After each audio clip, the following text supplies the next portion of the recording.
ఎవరైతే పార్టీని వీడి వెళ్ళిపోయారో వారంతా కూడా రండి, మళ్ళీ పార్టీని నిర్మాణం చేద్దాము, అట్ ది సేమ్ టైం రాష్ట్రాన్ని అభివృద్ధి చేద్దాము, అన్ని రకాలుగా అభివృద్ధి చేద్దాము అనేటువంటిది ఒక పిలిపిస్తున్నటువంటి పరిస్థితి. జనాలు కూడా చాలా తండోపతండాలుగా తరలివచ్చినటువంటి పరిస్థితి. కానీ ఇప్పుడు ప్రస్తుతం బీఆర్ఎస్గా అయిపోయినటువంటి నాయకులు హరీష్ రావు కానీ ఇంకా ఇతరత్ర కొంతమంది నాయకులు కానీ ఇంకా అంటే ఇది ఆంధ్ర పార్టీ అని ముద్రేసేటువంటి పరిస్థితి ఒక కామెంట్స్ తీసుకొస్తుంటే, ఇంకోటి మాత్రం చంద్రబాబుకి సరైనటువంటి మొగుడు జగన్మోహన్ రెడ్డి, నీ సంగతి ఆయనే చూస్తాడు, నీకు ఆయనే సరైన మొగుడు అనే స్థాయిలో కొన్ని వ్యాఖ్యలు చేస్తున్నారు. ఎలా చూస్తారు? ఇవాళ చంద్రబాబు గారి నాయకత్వాన్ని తెలంగాణలో పూర్తిగా మొన్న సభతోటి మళ్ళీ ఏకీభవిస్తున్నారు.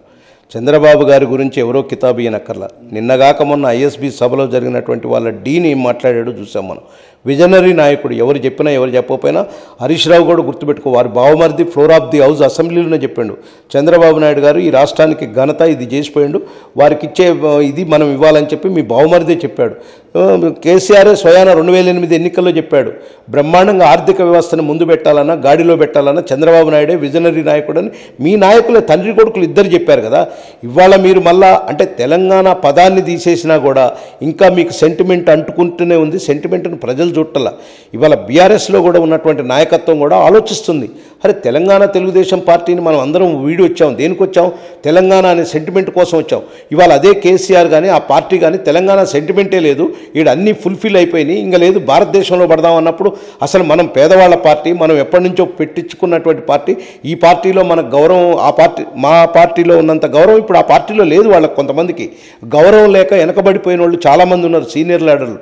మేము అందుకనే మా నాయకుడు కోరిండు, మేము కూడా కోరుతున్నాం, ఎవరైతే మీకు మర్యాద లేని చోట ఎందుకు, మళ్ళా ఈ రాష్ట్రాన్ని సామాజిక న్యాయంతో పరిపాలించాలంటే తెలుగుదేశం పార్టీ వల్ల అవుతుంది. అందరూ కూడా దీంట్లో భాగస్వాములు కావాలని నేను కూడా మళ్ళీ ఒకసారి పిలిపిస్తున్నా. ఇప్పటికే కొంతమంది మాతో టచ్లో ఉన్నారు, త్వరలో పెద్ద ఎత్తున దీంట్లో చేరికలు కూడా రాబోతున్నాయని ఈ సందర్భంగా తెలియజేస్తున్నాను. సార్, చివరిగా ఒక ప్రత్యేకమైనటువంటి ప్రశ్న. గత కొద్దిసేపటి క్రితమే సంగారెడ్డి ఎమ్మెల్యే, కాంగ్రెస్ ఎమ్మెల్యే జగ్గారెడ్డి కూడా ఒక కీలకమైనటువంటి వ్యాఖ్య చేసినటువంటి పరిస్థితుంది. అవును, ఇప్పటి వరకు తెలంగాణ సెంటిమెంట్తో కేసీఆర్ ఆడుకున్నాడు, ఇప్పుడు కేసీఆర్ని చంద్రబాబు ఆడుకుంటాడు, ఖచ్చితంగా తప్పే ఉంది, పోయిన నాయకుల్ని రమ్మంటంలో తప్పే ఉంది అనేటువంటి ఒక కీలకమైనటువంటి వ్యాఖ్య అయితే కాంగ్రెస్ ఎమ్మెల్యే జగ్గారెడ్డి చేసినటువంటి పరిస్థితి. అంటే వాళ్ళు కూడా అట్లా వారు కావచ్చు, ఇంకా వారి మనసులో ఉన్నటువంటి అభిప్రాయాలు వాళ్ళు వ్యక్తం చేస్తున్నటువంటి పరిస్థితి. ఇలాంటి నాయకులందరూ కూడా పాజిటివ్గా టీడీపీకి మాట్లాడుతున్న పరిస్థితి, వారందరినీ కూడా ఆహ్వానించే పరిస్థితి ఏమైనా ఉంటుందంటారా? డెఫినెట్గా చంద్రబాబు గారి నాయకత్వాన్ని కానీ వారు విజనరీ నాయకుడు, రాబోయే రోజుల్లో 2020 ఏ విధంగా పెట్టాడో మళ్ళీ 2034 ఇక్కడ గినక పెట్టి విజనరీగా ముందుకు తీసుకెళ్తారు, అలా చేపిస్తారనే నమ్మకం ఉంది. ఇప్పుడు అక్కడ జగన్మోహన్ రెడ్డి దగ్గర ఓడిపోయారు సారు ఏందనంటే ఇవాళ ఏం పరిస్థితులు జరిగినో తెలుసు. కొంత భావోద్వేగాలకు లోనై ఏదో ఇస్తారని చెప్పి మాయమాటలు చెప్పి ఆనాడు మాయమాటలు చెప్పి జగన్మోహన్ రెడ్డి అధికారంలోకి వచ్చిండు. ఇవాళ 2 సార్లు, ఒకసారి ఉద్యమ రూపంలో వచ్చిండు, రెండోసారి రైతాంగానికి 24 లక్షల టన్నుల యూరియా ఇస్తాడు, నిరుద్యోగులకు వృత్తి ఇస్తాడు, 2 మాయమైపోయినాయి. ఇవి 2 కూడా ప్రజలు నమ్మి మళ్ళీ ఓట్లేశారు.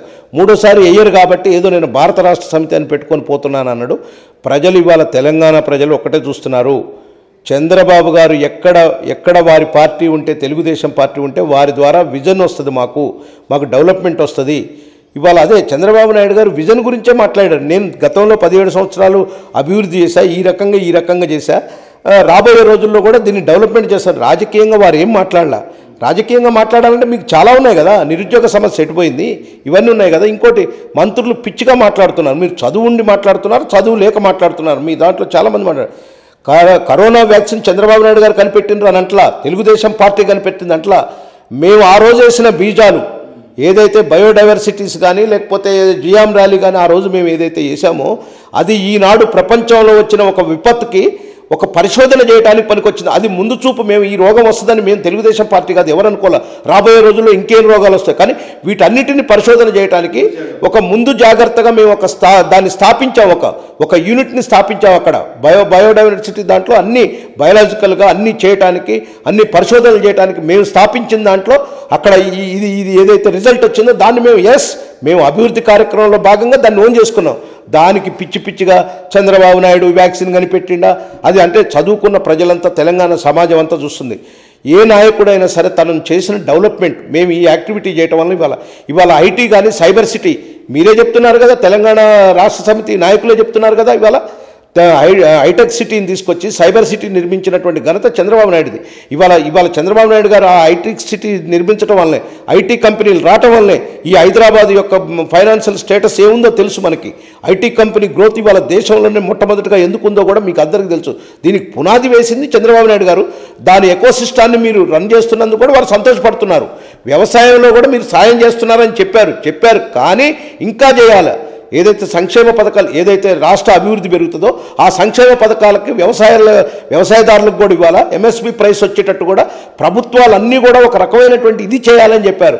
దానికి మీరు బెంబేలు ఎత్తిపోయి, అంటే ఒక స్టేట్స్మెన్, ఒక స్ట్రైట్గా రాజకీయ నాయకుడిగా కాకుండా ఒక సలహా ఇచ్చినటువంటి వ్యక్తిని కూడా మీరు ఇవాళ వేరే రకంగా మాట్లాడుతున్నారంటే ఇక అది మీరే మీ శ్రేణులు గ్రహించాలి, తెలంగాణ సమాజం గ్రహించాలని చెప్తా ఉన్నాను.